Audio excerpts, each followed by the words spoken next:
If you ever want to be accepted by a very different community, like, for instance, a white man trying to live in the Australian jungle or wilderness and being accepted by people who don't speak his language and are different colors, you don't just walk into it. Same thing, let's say you just walking into a dangerous homeless camp.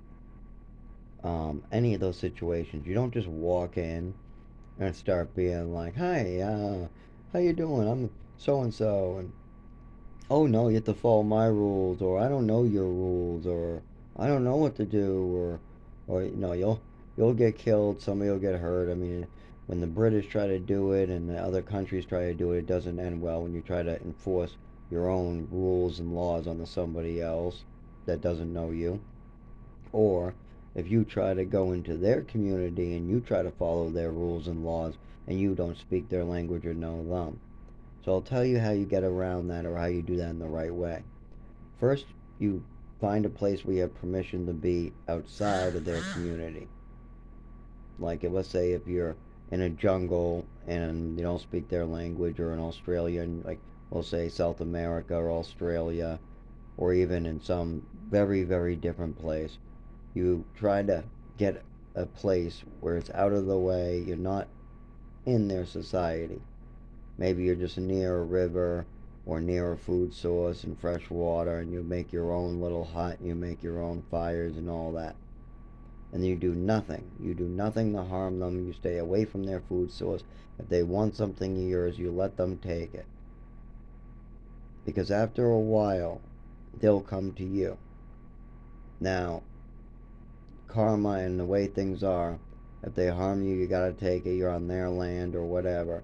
But a lot of times they'll be more curious than anything. And if they look like they want you to move along, you move along. You follow whatever they seem to want you to do. Maybe you're in a spot that they find sacred, whatever. I move along.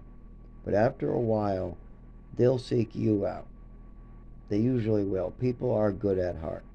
Eventually, they'll seek you out, and eventually, over years and over time, you can be integrated. But you have to be kind, godly, good, and willing to give up on your own selfish needs. There are needs that have to be met, but there are needs that are beyond that and more wants. In other culture, they call those selfish needs. There's needs, there's selfish needs. I mean, there's actually wants. In this country, we put selfish needs as wants. Actually, no, we don't. I do. But there's a lot of people who think they need two houses, or they need to pay both mortgages, or they need a plane because they need to go to their other place during winter, or they need to go out to eat because it's food, or they need more water, or even though they have plenty of water already, it's just that they ruined it or there's something off about it.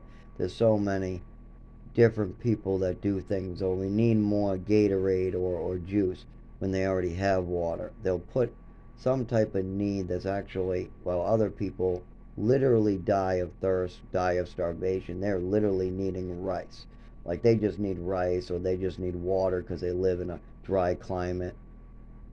And we're talking about needing a Coca Cola, or we're talking about needing a car, or we're talking about needing our second house, or, I mean, yeah, there are needs, but sufficiency is good enough, and then you can build from there.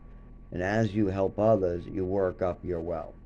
But you gotta build a sufficient life first. That's what I'm doing.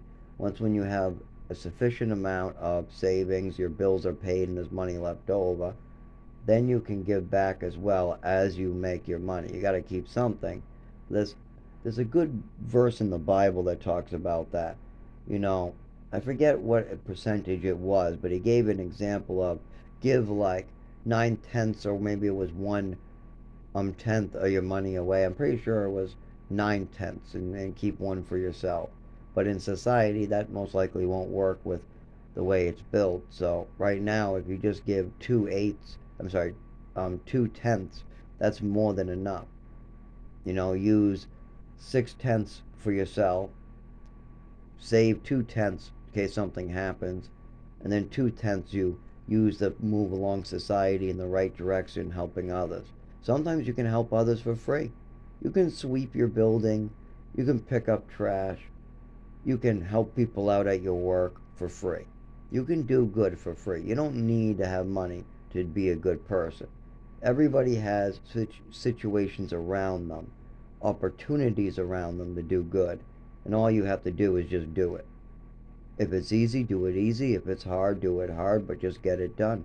And that goes for moving society forward in the caring, loving, good way, not in the selfish, greedy, money's the root of all evil, that's mine, worry about your damn self. Well, if everybody's worrying about themselves, that's a big problem. If you got 10 people, well, let's say it. So we got 10 billion people in the world, and all of them are selfish. They all want the most money. They all want everything. They all only worry about themselves. That's going to be a big problem if the whole community thinks like that.